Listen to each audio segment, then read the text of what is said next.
빌립보서 강의 11번째 시간입니다. 멀티플레이어라는 제목으로 말씀 증가합니다. 멀티플레이어. 바울은 고난이 많았던 사람입니다. 그럼에도 불구하고 바울을 행복한 사람형자라고 말할 수 있습니다. 왜냐하면 바울에게는 좋은 동력자가 많았기 때문입니다. 감옥에 갇혀 있을 때조차도 에바브로디도 그리고 디모데가 옆에서 수발을 들어주면서 바울을 함께 동행하고 바울과 동고동락하였습니다. 고난 중에서 가장 힘든 것은 사실 고난 그 자체가 아니죠. 고난으로 인한 외로움이다라고 합니다. 고난 자체도 버거운데 사람마저 내 곁을 떠날 때 서러워지죠. 내가 헛살았나 생각도 들고 또 후회가 몰려오기도 합니다. 그래서 고난 중에 있는 일을 섬기는 일은 의외로 쉽습니다. 그냥 그 주변에 서성거리면 되는 거죠. 가끔씩 뭐 잘 지내냐라고 전화하거나 또는 너를 응원한다라는 메시지를 보낼 때 견딜 수 있는 힘이 됩니다. 무엇인가 도와줘서 우리가 고난에 도움이 되는 것이 아니라 함께 주변에서 그와 함께 동고동락해 주는 것만으로도 우리는 충분히 고난받는 자를 위로할 수 있고 힘을 더할 수 있습니다.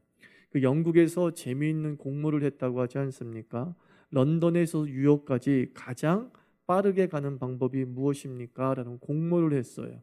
그래서 가장 빠른 방법을 제시하는 사람에게 경품을 주기로 한 것입니다. 그래서 영예 1등은 뭐 초음속 제트기로 타고 가는 것, 뭐 이런 것이 영예 1등이 된 것이 아니라 영예 1등은 뭐냐? 영국에서 뉴욕까지, 런던에서 뉴욕까지 가장 빠르게 가는 방법 1등, 사랑하는 사람과 함께 가기. 그죠? 사랑하는 사람과 함께 가기. 저도 비행기를 30시간 이상 한번 타본 경험이 있기 때문에 그 옆에 누가 앉아 있느냐에 따라서 정말 비행 시간이 길어지기도 하고 짧아지기도 합니다. 그 외국에 가면 저 아줌마들이 굉장히 덩치가 크지 않습니까? 근데 그 이코노미석은 얼마나 좁아요. 근데 거기 아줌마가 딱 서양 아줌마가 옆에 앉는 그 순간 거의 뭐 9시간의 비행 시간은 뭐 24시간보다 더 길게 느껴집니다. 근데 그 30시간의 긴 비행 시간을 이렇게 감당할 수 있었던 것은 제가 가족과 함께 비행을 하고 있었기 때문입니다. 사랑하는 사람이 옆에 있다는 게 얼마나 힘이 되는 말이겠습니까? 인생 최고의 복은 좋은 사람을 만나는 것이죠. 좋은 사람은 재산이 되고 좋은 사람은 지식이 되고 좋은 사람은 우리의 능력이 됩니다. 좋은 교회라는 것 별것 아니라고 생각합니다. 좋은 교회란 좋은 사람이 많으면 좋은 교회가 되는 겁니다. 그렇죠? 프로그램이나 훈련이 좋은 교회의 기준이 아닙니다. 얼마나 좋은 훈련을 하고 있느냐, 얼마나 좋은 프로그램을 가지고 있느냐가 그 교회의 좋고 나쁨을 결정하는 것이 아니라 하나님을 닮은 좋은 사람이 많으면 그 교회는 좋은 교회다라고 말할 수 있습니다. 특별히 저는 우리 자유교회가 부목사가 없어도 되는 교회가 정말 좋은 교회가 아닌가 싶습니다. 1980년도에 그 사랑의 교회 목사님이셨던 오카노 목사님께서 평신도를 깨운다라는 책을 통해서 조국 교회의 센세이션을 일으키지 않았습니까?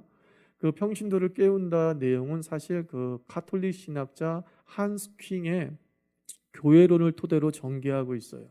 핵심은 뭐냐? 평신도는 병신도가 아니다라는 겁니다. 지금까지의 교회가 소위 사제 중심의 교회였다라고 한다면 이제 성도 중심의 교회가 되어야지만이 교회가 세상에서 강력한 힘을 발휘하게 될 것이다. 그리고 그 평신도를 깨우는 일환이 바로 제자 훈련이라는 방법으로 표현되었습니다. 그러니까 좋은 교회를 만드는 이런 평신도가 있습니다. 오늘 평신도 중에서 정말로 좋은 교회의 일꾼이 된 에바브로디도가 오늘 빌립보서 2장 25절 이후에 등장하고 있습니다. 우리가 저녁 예배 때 에바브로디도에 대한 인물 편견을 살펴보기도 했습니다만 다시 한번 이 에바브로디도를 통해서 좋은 교회를 만드는 좋은 교인의 특징이 뭐냐, 평신도의 특징이 뭐냐 한번 살펴보도록 하겠습니다. 좋은 교회를 만드는 평신도의 첫 번째 특징은 멀티맨입니다. 뭐라고요? 멀티맨. 25절 말씀 봅니다. 그러나 에바브로디도를 너희에게 보내는 것이 필요한 줄로 생각하노니 그는 나의 형제요 함께 수고하고 함께 군사된 자요 너희 사자로 내가 쓸 것을 돕는 자다라고 말하고 있습니다. 하나님, 바울이 에바브로디도를 소개할 때 여러 모습으로 소개하고 있지 않습니까? 형제라고 소개하고 군사라고 소개하고 또 사자라고도 소개하고 있습니다. 그러니까 에바브로디도가 다양한 모습으로 섬겼음을 알 수 있습니다. 에바브로디도는 무엇이든지 하겠다라는 그런 자세를 가지고 있었다고 볼 수 있습니다. 이 에바브로디도의 플레이를 저는 머스무식이다라고 명하고 싶어요. 머스무식. 우리 좋은 교인이 되려면 머스무식이 좀 필요합니다. 머슴은 전문 분야가 없습니다. 그죠? 머슴은 장작 패기 전문 머슴, 마당 쓸기 전문 머슴 없습니다. 머슴은 장작도 패야 되고 우물도 길어와야 되고 마당도 쓸어야 됩니다. 뭐든지 하는 위치가 머슴이라고 하는 위치라고요. 예수님께서 백부장이 찾아와서 자기 하인을 고쳐달라고 합니다. 그래서 예수님께서 친히 왕진하려고 하시자 이 백부장이 만류하지 않습니까? 그러하지 마십시오. 나도 나의 아랫사람한테, 나의 머슴에게 가라면 가고 오라면 옵니다. 그러므로 주님 말씀만 하옵소서. 머슴은 어떤 사람이라고요? 가라면 가고 오라면 오라 하는 사람입니다. 이렇게 말씀 순종을 우리가 머슴처럼 했으면 좋겠습니다. 사실 맹목적인 순종은 안 되지만 때로 우리가 무조건적인 순종도 우리에게 필요합니다. 주의 말씀에 토시 달지 아니하고 네 하는 모습이 필요합니다. 주변을 살펴보면 한 번에 일을 하지 않는 사람이 있어요. 몇 번 말을 해야지 그제서야 움직이는 사람, 신용을 하는 그런 사람이 있습니다. 머슴에게 중요한 게 뭔지 아세요? 머슴은 순발력이 중요하죠. 그죠? 머슴이 나중에 할게요. 얘는 죽죠. 그냥 주인한테 죽죠. 나중에 할게요. 그냥 쫓겨납니다. 네, 그런 다음에 바로 시행하는 이 순발력, 이런 머슴을 어떤 머슴이라고 그래요? 명문 머슴이라고 하죠. 그죠? 명품 머슴이에요. 순발력이 대단해서 하는 신용만 하는 것도 아니고 내내 하면서 뒤를 미루는 것도 아니고 즉시 순종해서 움직이는 사람이에요. 뭘 시키든지 안심이 되는 사람이 있습니다. 그러다 보니까 일의 편준 현상이 발생하기도 합니다. 그러니까 일하는 사람에게만 계속 일을 맡기는 이유가 뭐냐 하면 그 사람이 일을 잘하기 때문이에요. 그죠? 좋게 생각하면 가중한 일은 신뢰의 상징입니다. 내가 믿을 만한 사람이 되었다라는 뜻이죠. 믿을 만한 사람이 너밖에 없기 때문에 많은 일을 나에게 맡긴다라고 생각하면 됩니다. 일 없는 사람보다 일 많은 사람이 저는 되었으면 좋겠어요. 빈둥거리는 사람보다 정말 열심히 뛰어다니는 그런 환경에 처해 있는 것이 저는 더 큰 복이다라고 생각합니다.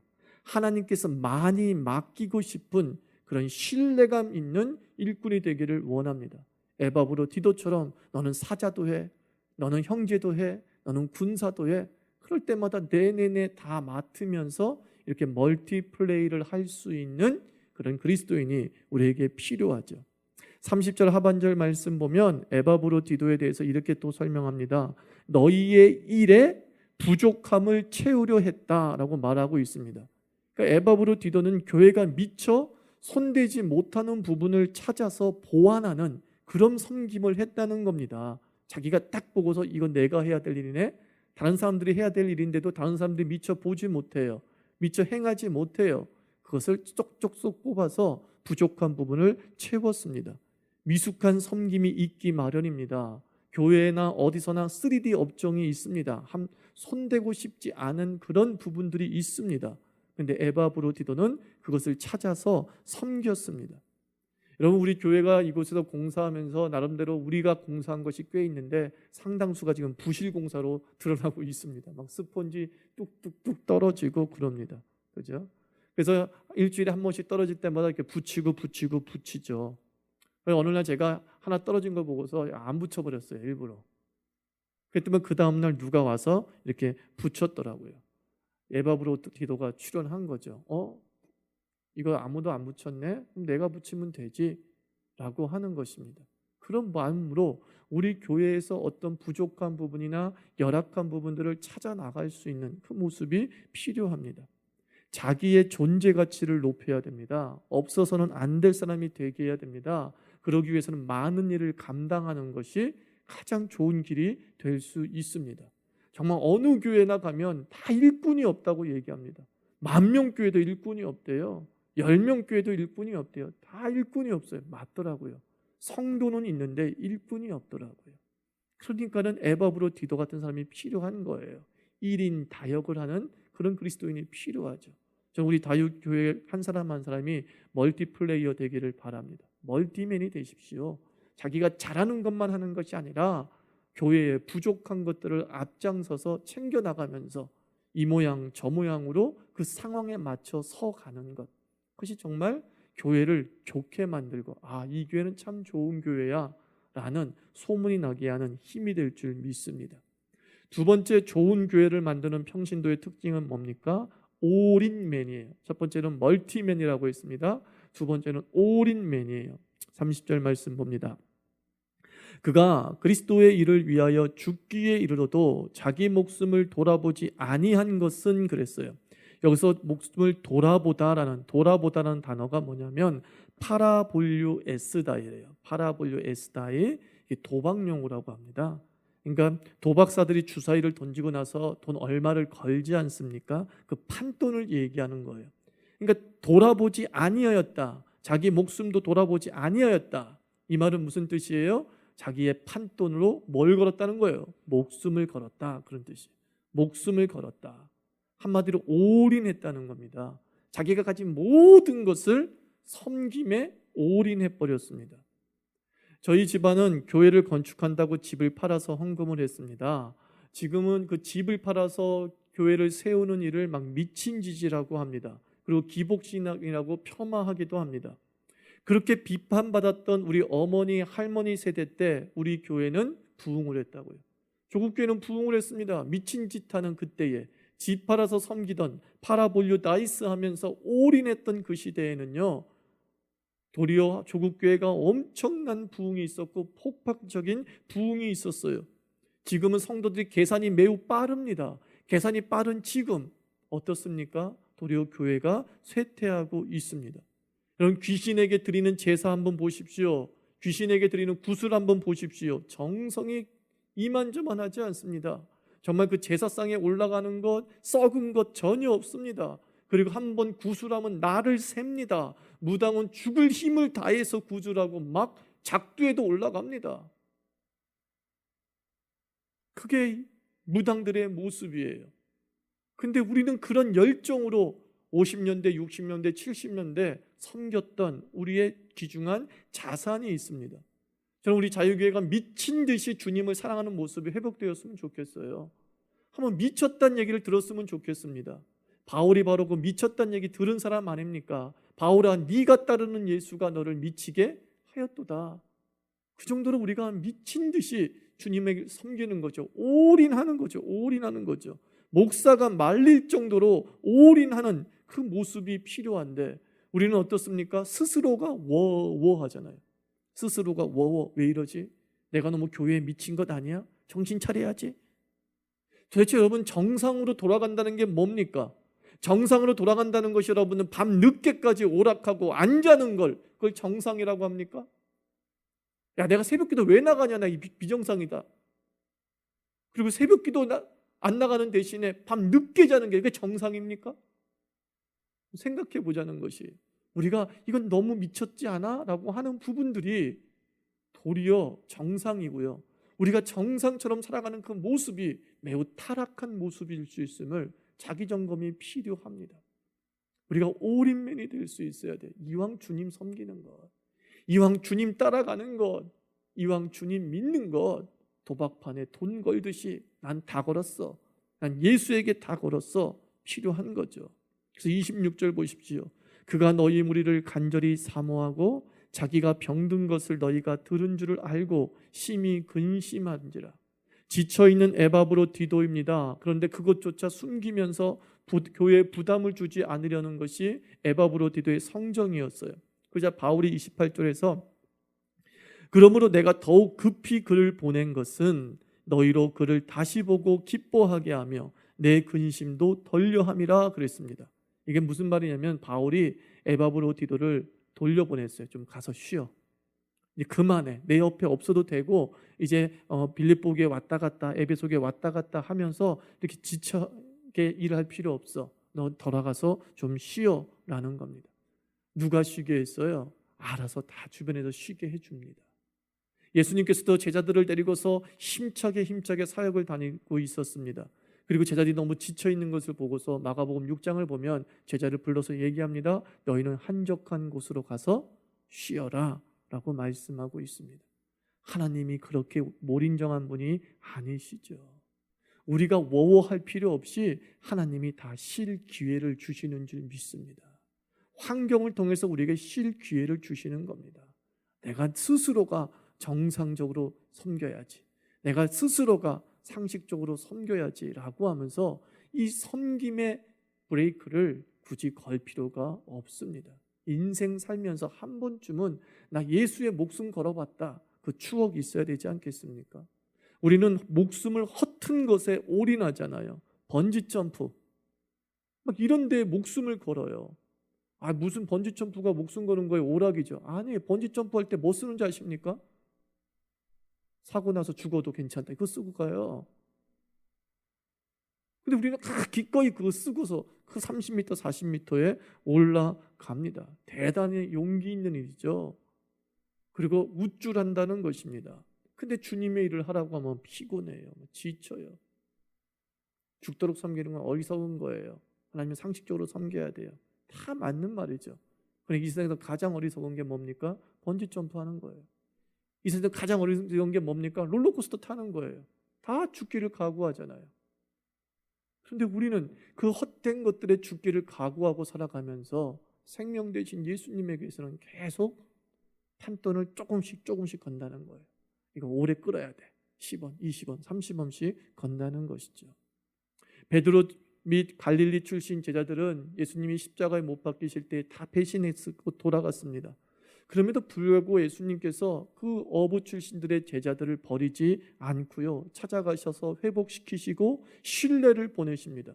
왜 그럴까 생각해 보니까 최소 베드로와 그 어부들은 말이죠, 주를 위해서 올인해 본 사람 아닙니까? 예수께서 나를 따르라고 했을 때 모든 그물을 버리고 예수를 쫓았다 그랬습니다. 최소한 그들이 배신자였지만 그 전에 그들은 예수에게 올인한 추억이 있어요. 예수에게 올인한 열정이 있었다는 겁니다. 우리 자신에게 물어봐요. 여러분, 브레이크를 밟기 전에 최소한 그물을 버리고 쫓은 기억은 있습니까? 스스로가 브레이크를 밟기 전에 나는 모든 것을 버리고 예수를 쫓았더라 라고 하는 추억은 있는지 우리 자신에게 물어봤으면 좋겠습니다.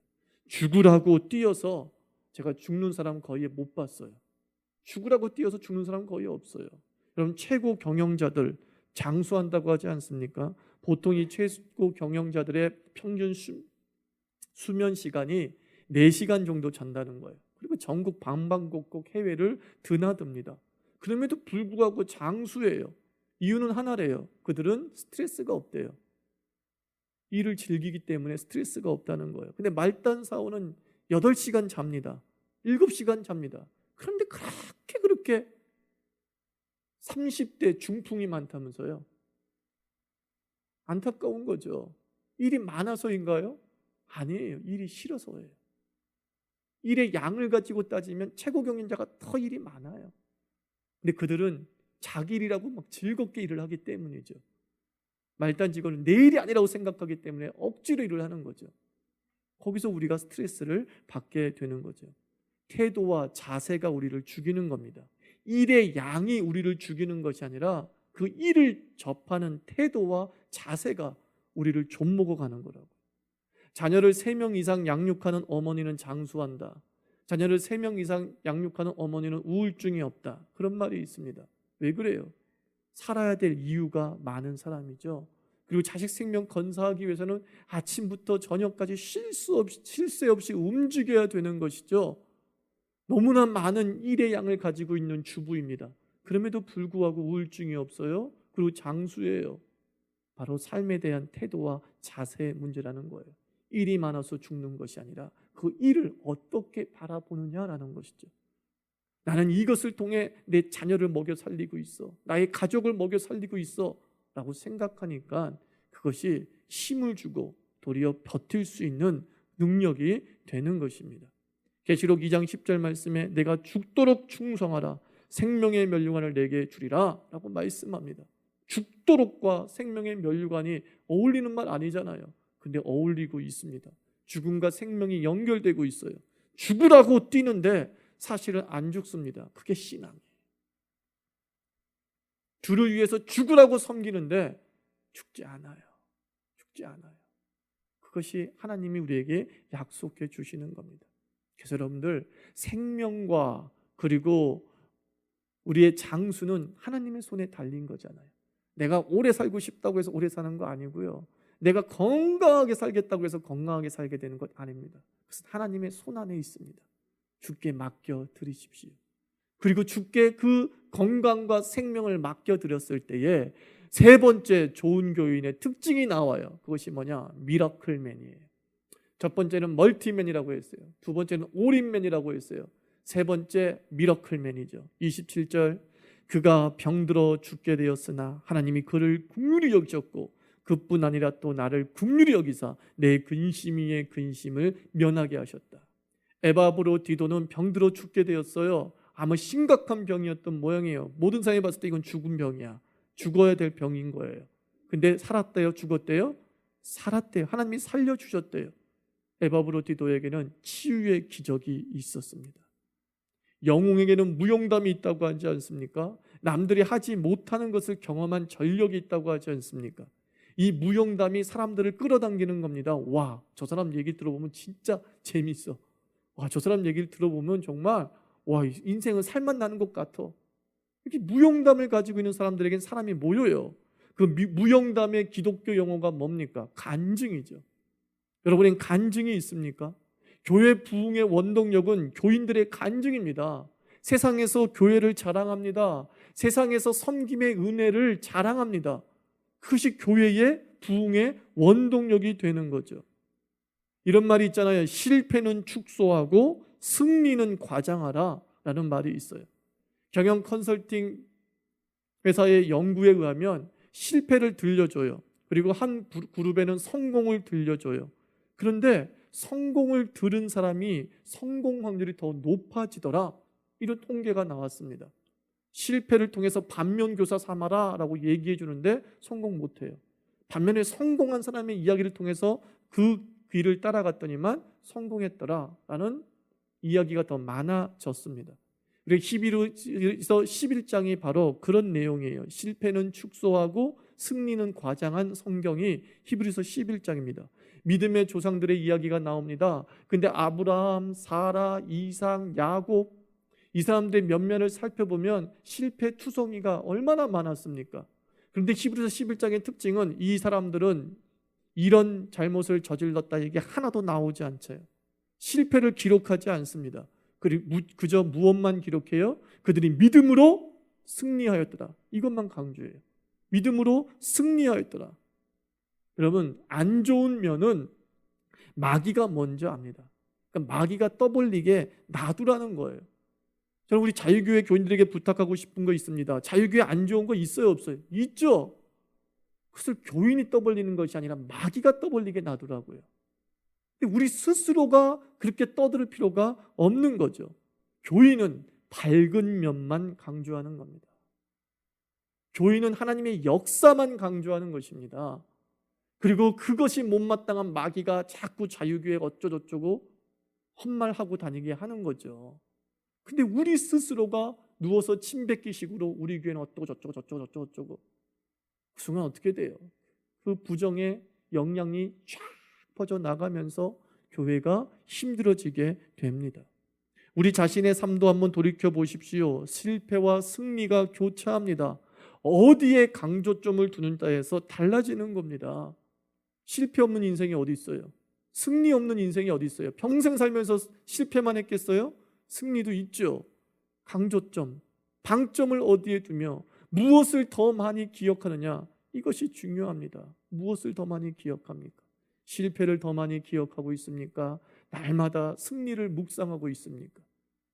컵에 물이 반이 차 있다, 잘 알고 있는 내용이잖아요. 컵에 물이 반이 차 있을 때 어떤 사람은 물이 반밖에 없네 라고 얘기하고, 어떤 사람은 물이 반이나 찼네, 똑같은 얘기예요. 근데 표현법이, 부정의 표현법이 있고 긍정의 표현법이 있어요. 반밖에 없네, 실패로 표현합니다. 반이나 찼네, 승리로 표현합니다. 여러분, 제가 키가 178cm입니다. 우리 황중희 집사님은 한 160 좀 넘으시겠죠?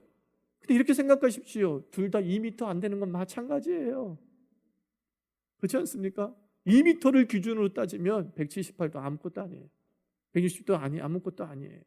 어디에 기준점을 두고 어디에 방점을 두느냐에 따라서 우리 인생이 달라지게 됩니다. 여러분, 자유교회 교인들이 교회와 연결된 자기 삶의 기적을 발굴했으면 좋겠습니다. 새벽기도 후에 취직이 되었다, 교회 등록 후에 관계가 회복되었다, 정말 우리 교회에서 받은 은혜가 한 가지라도 있지 않습니까?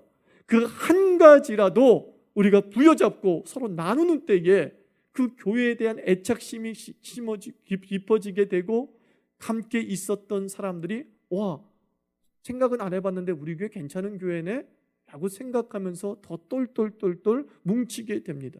에바브로 디도에게는 하나님의 살아계심의 기적이 있었어요. 하나님의 살아계심의 간증을 가지고 있었어요. 죽을 자였으나 다시 살아나게 하신 그 하나님에 대한 이야기가 있었습니다. 여러분들도 그 이야기 하나 있으실 줄 믿습니다. 하나님에 대한 이야기 다 있을 줄 압니다. 그것을 함께 나누십시오. 미라클맨이 되십시오. 하나님에 대한 미라클맨이 될 때에 그 미라클은 또 다른 미라클을 재생산해낼 줄 믿습니다. 우리 자유교회가 여러분에 의해서 좋은 교회가 되는 겁니다. 예배자, 설교자, 찬양, 그것을 통해서 좋은 교회가 되는 것이 아니라 이렇게 함께 앉아있는 청중된 교인들을 통해서 좋은 교회다, 나쁜 교회다가 결정이 되는데, 우리 에바브로 디도처럼 우리 멀티맨 되시기를 바라고요. 에바브로 디도처럼 올인맨 되시기를 바라고요. 에바브로 디도처럼 좀 미라클맨 되기를 주의 이름으로 축원합니다. 기도합시다. 하나님, 나를 통해서 좋은 교회 만들어 가실 줄 믿습니다. 내가 좋은 교인 되게 해 주옵소서. 또 하나님 아버지, 내 삶에 특별히 수많은 기적들과 승리가 있는데 그 승리와 기적을 확대하고 나누고, 그래야 해서 우리 교회를 통해 역사하신 하나님이 얼마나 놀라운지를 아버지 서로가 깊이 묵상하며 미소 짓는 교회 되게 하시옵소서.